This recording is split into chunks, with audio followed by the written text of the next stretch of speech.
Diácono, qual o significado do Dia de Finados para nós cristãos? O significado desse dia de hoje, em que nós rezamos por todos os fiéis defuntos, que é comumente chamado finados, é uma forma de nós nos lembrarmos dos nossos parentes, dos nossos amigos, dos nossos conhecidos, lembrarmos inclusive também por aqueles que são esquecidos e nem lembrados. Esse significado é mostrar o nosso reconhecimento nessas pessoas, a nossa fé em rezar por eles e, obviamente, a esperança é que eles sejam merecedores do reino celeste plenamente e que nós também, algum dia, possamos nos encontrar com eles. Qual a importância de participarmos da Eucaristia nesse dia? É riquíssimo, porque uma Eucaristia, e para aqueles que não estão lembrando, é também um nome de uma Santa Missa. Em cada missa, nós somos contemplados com a graça de Deus, no sentido de nos libertar, nos salvar, e essencialmente, nesse dia de finados, nós vamos estar colocando em reconhecimento essa prática e o que nós dizemos que nós cremos em Deus. E essa crença em Deus está em reconhecer que Ele era tempo do Espírito Santo nessas pessoas enquanto vivas. Então, nós participarmos de uma Eucaristia, nós vamos estar colocando em pedido, em intenções por cada uma dessas pessoas e também estarmos cumprindo a nossa responsabilidade como filhos e filhas de Deus. Como nós devemos participar e viver desse dia? Primeiramente, a gente tem que, de fato, nos doar. A questão de doar está no sentido da gente fazer aquilo que nós falamos com a boca. Ou seja, visitando um cemitério, ou uma igreja, se eu não tenho condições de ir até o cemitério, rezando por essas pessoas, e de uma maneira que a gente possa lembrar os ensinamentos, os exemplos, os testemunhos que essas pessoas, conforme eu disse, que a gente conhece, mesmo aquelas que não nos conheceram, mas que terminaram a sua peregrinação por essa terra. E que, cumprindo essa missão, eles sejam perdoados dos seus pecados e sejam merecedores do reino celeste, da vida eterna. O dia de finados é um dia de tristeza, diácono? É uma boa lembrança. Muitos de nós choramos, mas jamais nós podemos deixar que esse choro seja por tristeza. Se nós rezamos e pedimos para Deus perdão dos nossos pecados, se nós rezamos pedindo para Deus por as pessoas as quais amamos e já não estão aqui, e a gente crê que Deus é bom, que Deus é amor, por que a gente pode entristecer por essa pessoa que a gente tanto amou e tanto nos fez companhia e por aqueles que a gente não conheceu, mas que também já não estão mais aqui, não sejam merecedores do reino celeste? A vida é eterna. Nós aqui somos peregrinos. A nossa permanência aqui, Deus sabe.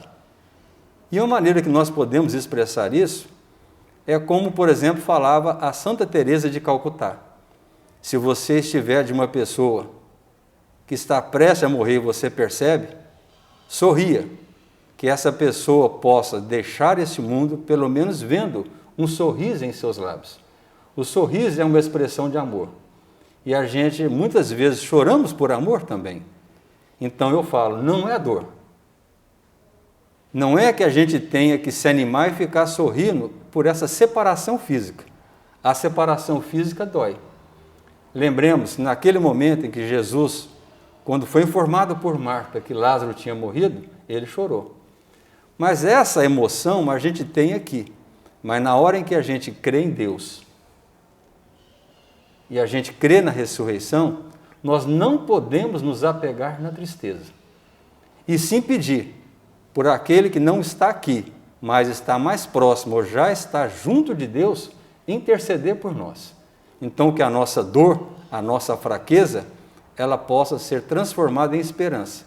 E essa esperança é a certeza que essa pessoa que nós amamos, e bem como aqueles que nós não conhecemos, são merecedores de estar junto da Santíssima Trindade.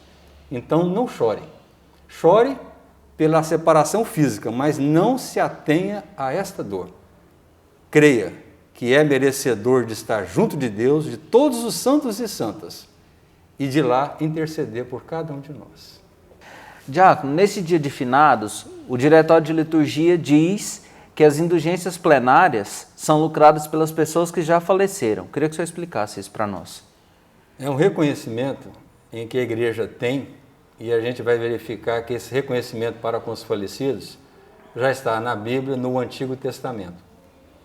E a gente fala do tempo do Espírito Santo, em que vem no Novo Testamento, a gente vai verificar essas realidades.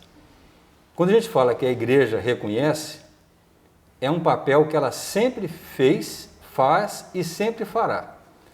Porque a igreja tem a sua cabeça, o seu corpo, sendo o próprio Cristo.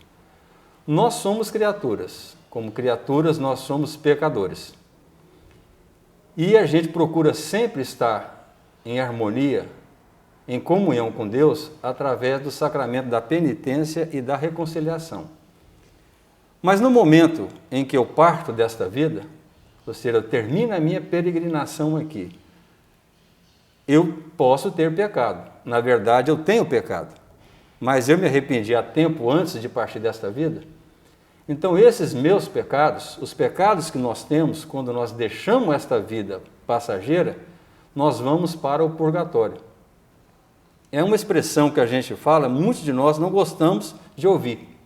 A gente tem a convicção que todos nós somos merecedores e mortos nós vamos para junto de Deus. De fato, é real. Mas nós pensamos como humanos. Deus sabe o que nós vamos pensar, o que nós realmente pensamos e o que nós nos propusemos a fazer e de fato realizamos. Então, nesta condição, Jesus rezava, inclusive uma noite inteira.